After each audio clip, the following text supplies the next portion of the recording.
directly into that. What does this mean for me in my life and my journey?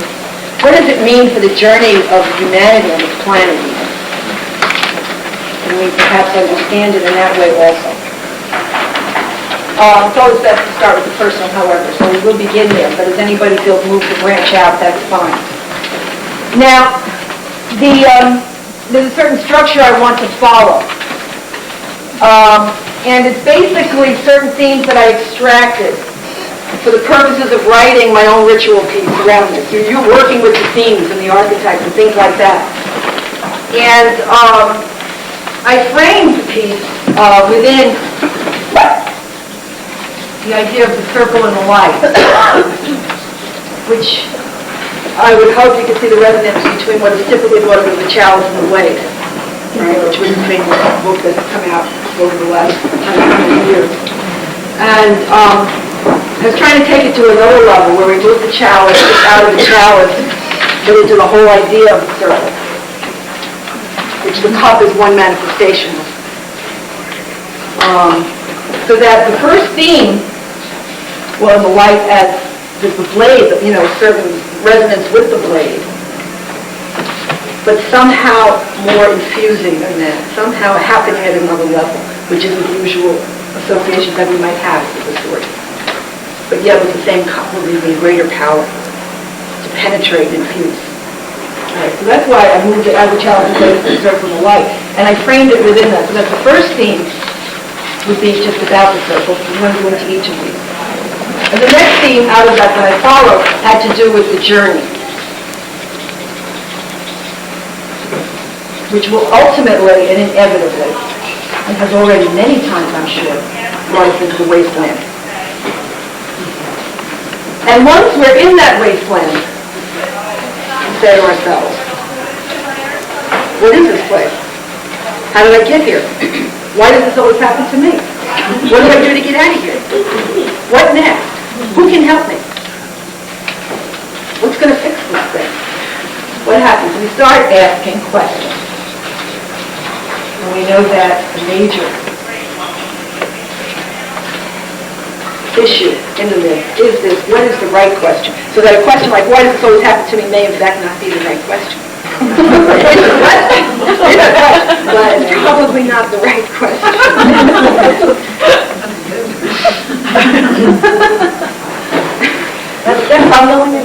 Unless underneath the question is, why does this happen to me, meaning, why do I always put myself in a situation like this? If I just sort of to understand I'm in a pattern here.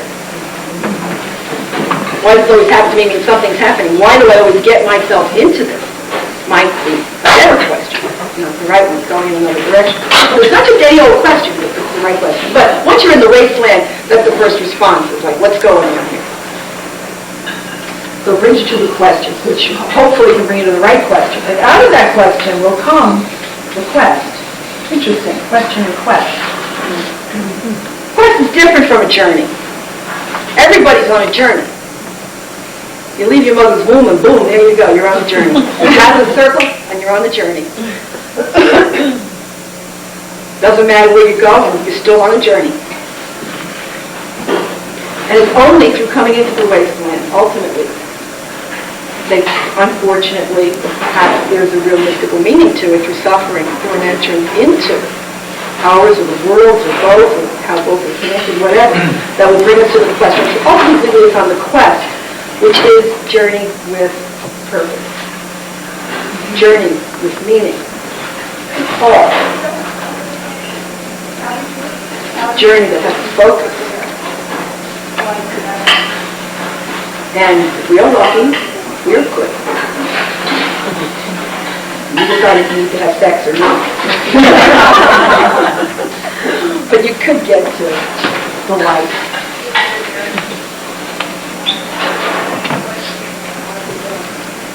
Which we know is associated with the Grail and attainment of the Grail. But more than that, it's about the going toward the divine. So those are the major themes that I've extracted out of all of that for the purposes of creating this ritual. Now, when they asked me, I was at a Grailville to do this ritual, I thought, okay, that's a nice idea, but I hadn't made an immediate connection on how it might fit. And then as I was doing my research, and I read Jessie Weston, and her vegetation theory, and how the Grail story is the narrative of what was once a ritual. And that, in fact, it was originally the women who were the keepers of this Grail, this cup. I said, well, that's kind of nice. And I got excited. And so I thought, well, the purpose of the ritual would perhaps be to contemporize this ritual of regeneration and renewal, and to bring the Grail home to the women again. Telling the story, but in the temple of the Grail, not the castle, but the temple of the Grail, where it originally was, when it was held by the women. And it seems to have worked. People have liked it. When they've come, and it's a participatory ritual. It opens up into recording interaction at certain points. We're going to do it again in Philadelphia in March 8th and 15th. And we're hoping that some of you, if you might want to tell your friends to come to that. Philadelphia Grail is also doing a series of programs related to it, and there's various materials around here talking about that. One sheet in particular gives the whole series of programs. And the next one is going to be an art workshop, working with these Grail things, and what they might mean for you. Because this is the way I would like you to try to get into some of this material for yourself. And I'd like to go through them a little bit by bit, okay? Especially the circle thing. This is really rich for me. And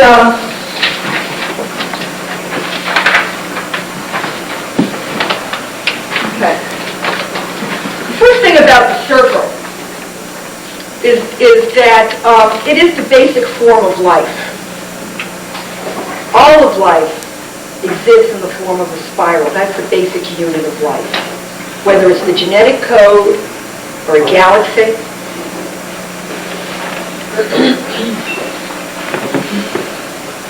all things come back to the circle, very often in the form of a spiral.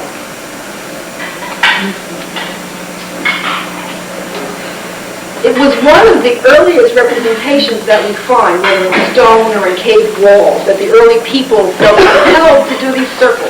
I mean, go out in the Southwest or into other places in Europe, and you can see these circles that they felt the need to do. Those are some of the earliest drawings that we have. We know that the early peoples were agricultural once they began to settle down, and that their life was a cyclical one, which we talked about. The womb itself is a circle. Paradise, the original paradise, didn't exist in linear time. Linear time is the outgrowth of having to get somewhere. When you're in paradise, you don't have to go anywhere. You're just following the round of beingness. And of course, the Grail cup falls within that. Okay. I'd like, if you will, just to take a moment and try to remember, if you can, the last time you felt like you didn't have to go anywhere. The last time you felt that you were in the circle.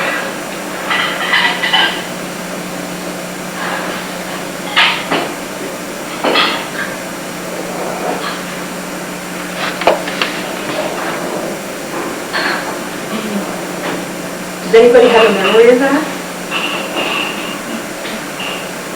Helen, do you? Most of the time, not going anywhere. I'm retired. You feel complete? Oh, well, now. That's something else, right? That's putting you on the spot, Karen. Yeah. Okay, you don't have to answer. Can you imagine what that would feel like, though, to be complete? To have a sense of wholeness? What would that feel like? You can have moments, actually. I can even think back of perhaps some moments sometimes. And oh God, do I sound holy. But something about prayer, and I'm not a very good prayerful person at all. But at the same time, when I'm in a liturgy or there can be that minute of being. Without knowing, I know after half an hour I have to get the car and I have to grade those papers and I have to, but that was floating, fleeting moments, I think, that, well, and I'm doing watercolor these days, and I'm getting into some color, and I'm there completely. But it only lasts a minute, or perhaps half an hour, when I get into this watercolor. And not like this, and moments. That's all. That, in fact, is a glimpse of the Holy Grail. And in fact, in the myth, the knights always had a glimpse, and it was always just enough to send them on the quest. It was just that glimpse, that moment, that could change your life around and move you and call you to come further toward it. Now, in terms of humanity, were we ever in paradise? Everybody has a paradise story.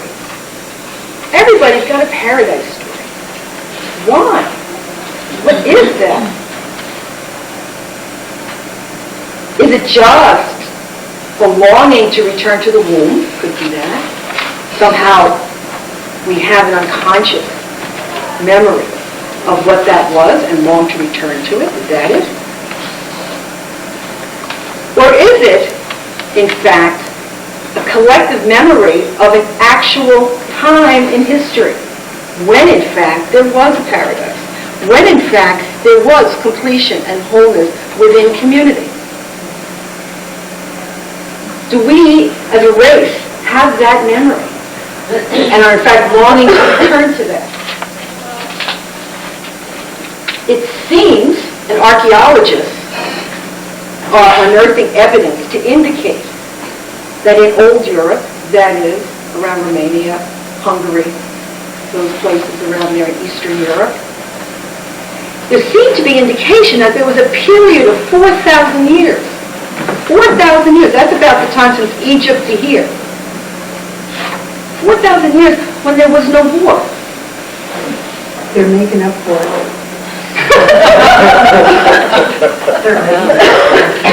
They're unearthing a culture that was clearly in relationship to a female deity, when the goddess was in fact present, and they're finding the artifacts that show her presence. But at the same time, a culture with no fortifications that would indicate the need to defend itself. No weapons to indicate the need to attack. 4,000 years of history, human history, Neolithic. Is that our memory? Is that what all of the cosmogonies and stories of every tribe, every people, is that what it's remembering? I don't know. It's a question. But the circle we're talking about could be a personal one and a spiritual one, but it could also be a collective one that in fact is possible. That this may not be what human nature and human society needs to be. But in fact, there may be another possibility that in fact our race of humanity has already known. Either way, I am an individual, you as an individual, and we as a people are on our journey. However, the circle is broken. The circle is broken, we've left the womb. Circle is broken as a people, that paradise no longer exists, even if it once did. So we're on our own. Helen? Is there anything in those Grail legends about the cup being dropped and broken? Not that I've read. Have you read something? I think I did. Yeah, way back. I just wondered with the circle being broken. Yeah. The Grail. Right. That would be a nice touch, wouldn't it? Yeah. No, the sword breaks. I guess we'll put that together again. Yeah, the sword breaks and the perilous seat breaks. I just put back together. I haven't read anything about the cup break. Well, circles are complete. They don't break. You're right. And that's the difference. Well, the circle, yeah. So, but we're expelled from it. We've come out of it as people or as an individual. We've come out of that circle of unity. But the Bible, the physical paradise is not a circle. So, it's just one theme of Why isn't the biblical paradise a circle? the way it's described. It's a garden. Why is that? Garden of Eden? No, I'm just trying to Right, think. right, I know. I never Working thought with of symbols, paradise right, as yeah, circle. right. There's also that water. And I'm using the circle as a metaphor also, you know. What are you saying about water? Those water, that in one of those paradise stories, there are those rivers. Right. That well, and what do I mean, living water, but there's water.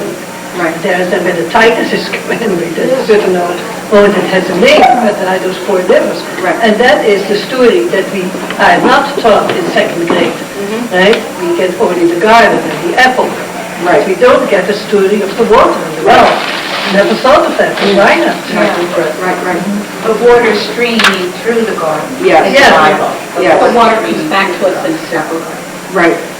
And also in the garden is the tree of life, Yes, right. Yeah. which one in the Christian story, want to get back out of it, I told you, there's when Eve and Adam were expelled from the garden, Eve, she was irascible, I tell you, she took a twig from that tree of life and brought it with her. And she planted it Good for her. in the next place that they went. And it was under that tree that Cain killed Abel. And it was from that tree that Jesus' crucifixion was also associated with being crucified on the tree of life as part of the redemption. And in the myth, Galahad and a whole bunch of the sub-point are on a boat. And in that boat is a bed. And on that, and that bed has been constructed and is surrounded by wood from the tree of life. And Galahad is supposed to go to sleep in that bed, which was another way of hooking him up with the right. It's just one detail, you know, it's not necessarily related to the circle. Well, the tree of life, as you understand, does come up and it goes out and goes back to the earth. And there is that. It's a metaphor. It just reminds me that Jesus' father was a carpenter, too. Yes. Right. Either way, as individuals or as a people, we are on our journey. We are. And there's some way in which perhaps some of us or individuals might believe that you, our little group here, are somehow further ahead on the journey to the point of quest than others might be. We might feel that I, as an individual, will now go toward the light. I will now go toward my God, and I can do that. And I can pass through all of this, and I can get there. It's true. We've taken this individual path. But it may also be true that certainly as incarnate beings, because we as a people aren't moving together, I mean a whole people, because we're not moving together, maybe we can't go as far as we might if we were moving on the journey as a collective together. This might possibly take us even farther.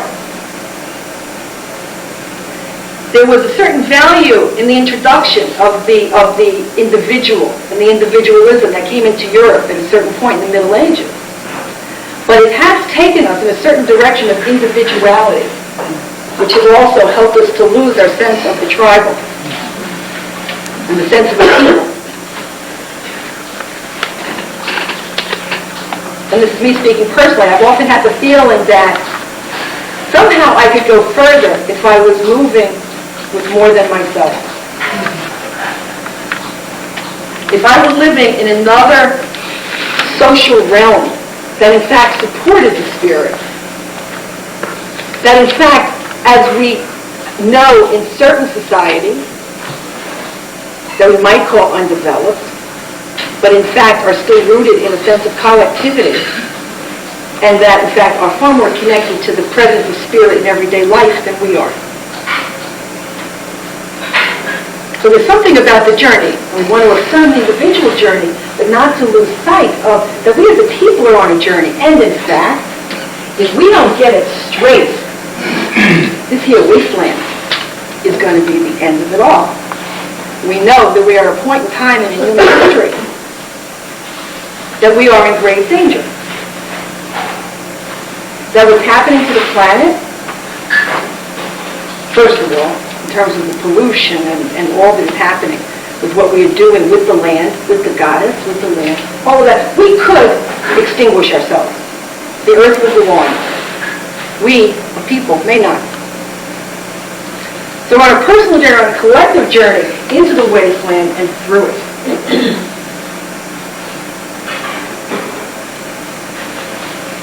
One question might be, if you were to think of where the wasteland is in our time, or what the wasteland is in our time.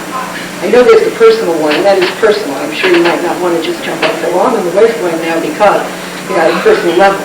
But at a social level, where do you see signs of the wasteland in our time? Tribal conflicts both in Eastern Europe and in Africa are terrific. So when we talk about being part of a tribe, I mean, this is... It's very complex, isn't it? The dark and the light.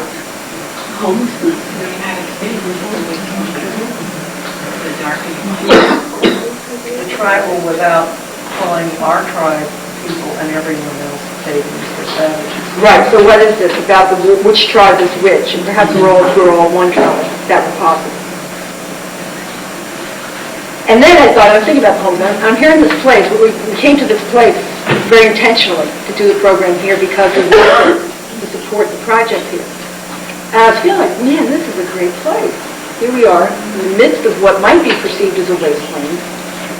But in fact, there are so many signs of life and spirit here. And then I realized for me, go to the suburbs. Yeah. There's all time out there where everything is nice and neat and ordered. Oh, my God, this is a wasteland. Even outside of the suburbs, the strip malls and the malls. Yeah, oh, geez, right. Right. Ugly. Yeah. I had that experience at Valley Forge, where all those malls are. King of Prussia. King of Prussia is the wasteland. And it's filled with waste. Also. You know how much garbage we put out every day? Every day. Millions of tons of garbage every day. Helen, what were you going to say? No, I was just teasing. I said, have you been to King of Prussia Mall? No, I haven't been there yet, but I've been to others. And I remember once that I was taking the train from Cincinnati to Washington, D.C. at night. And it passes through West Virginia and the mining and all of those strip mines. And these things that exude smoke. And it was nighttime and it was all lit up. I felt like I just got into hell. Yeah. If you've ever passed through something like that at night, and all that smoke coming out, and all those lights and things sticking up in the dark, that for me was the wasteland. A lot of this is just colored by your perspective because the King of Prussia area is nothing more than the new downtown. Right. So what's the difference between the King of Prussia, concrete complex, and the downtown? I think it has something to do with what it was built on. I don't know. I sometimes feel like I wonder what was. There is a closer to the fact that it was owned part of nature. Yeah. Whereas the city did too, but that happened 200 years ago. So we're further away from it, but we not It's just overwhelming in one place, King of Prussia Mall. It's that place on top. Overwhelming. Maybe some people like to go to King of Prussia. I said about downtown Philadelphia or New York City, so it's all perfect. So I think it goes back to what I said earlier. I do anything good without having bad consequences. And I'm thinking when your story about West Virginia, somebody else could look at it as jobs. Exactly. And food. That's right. And food. And putting stuff on the family table. That's right. Absolutely. Or even a situation like the problem of the trees and the Amazon. Everyone's saying, oh, we got to preserve the Amazon. And the Brazilians are saying, wait a minute. You guys up there in the north, you cut down all your trees. You had all those trees, and you cut them all down. And you made lots of money. And you built up a whole thing when you got your air conditioners and your refrigerators and you're killing the ozone, you're doing all that stuff. And now you want us, to not develop And to not cut down our trees? Well, it depends on what Brazilians you're talking about. If you're talking about the ones that are indigenous to that environment, I'm sure that's not the argument that they're getting, because they're not making the money from selling the Well, trees. that's another story. People say that it's much that's right, that's right. The complexity of it, that's right. Let's agree on that, yes. May I just comment, like, as we've been talking through these different symbols or archetypes, the circle is like, you know, there were a few comments, but the wasteland is one we all seem to know a lot about. And we haven't even touched together the personal one at this point. No. And hopefully we might. All right. The question. All of these, we had made a whole bunch of comments, right? And it really wasn't getting us very far, was it? It might have been interesting if we started to look for what the question was in this situation. We might have had a more fruitful dialogue if we were just combining our questions. Anyway, what's the thought? Yes? And what would the question be for your life personally as well at this time? What is the question that you're following? We're all trying to answer a question. But maybe that's the problem too, and that's part of what it tells us. It's not about necessarily getting the answer, it's about being willing to live the question and not have the answer. And the healing, in fact, comes from being willing to live inside that question, even when there is no apparent answer. But what is the question that's moving you in your life now? And what might be the question for us as a people that we need to be willing to live in order to move together toward this grail that I think we want to believe isn't just for me, but for all of us. Could I just bring the question back into the wasteland again? Because back to the malls. Approaching the malls, I like the mall too. you get into such a frozen, paralyzed situation where people, I think they're answering the question, what do I need? I'll go to the mall and get it. And you get out on that road and you can hardly get there. It becomes more and more of a traffic jam. It's becoming more and more of a parking problem, more and more inaccessible. And the answer being provided just keeps it built bigger, more malls, you know, and that's supposed to be the answer. But I can't help thinking that there's different answers to that question, and that you just get out on that rat race, you get out on the expressways, you know there's something very insane about what we're doing, very sick. And yet we're going there because that's where, like this woman said, well, it's the new downtown, it's where people go, what's the difference? It's the thing that's thrown out there for us, and it says, this is what you need. When you're home looking at your television, we're telling you, go up to that mall to get it. Get in your car and get in that traffic jam. And it's obvious that some questions have to be asked about what we're doing. So maybe for that question, and your question in relation to that was, what I heard, the question I heard was, what do I really need? Yeah. Other than what they're saying we need. We're being told. The question comes from inside. The question comes from inside. That's your question in relation to the mall. Yeah. And Grace would have another question. There's a misconception about me like the most. I haven't been to the King of Prussia since they redid it. I certainly have been. But I was just pointing out, as you say, the complexity and the fact that... And actually, his point about accessibility, that's their rationale for them, is it's more accessible at that intersection. You know, it's to make it more accessible. Right. More is better. Is more better? Is more better would be a very... That would be a question. A good question. To quest. It will bring us to a quest. And if in living that question, this is my quest, not in finding the answer, but in being willing to live that question and to let it take me where the question is leading me. To let myself be taken by the question. And sometimes that is really scary. To let go of the reins of the horse and live the question. If you really let that question in, sometimes it can mean everything in your world as you've known it could fall apart. You don't know.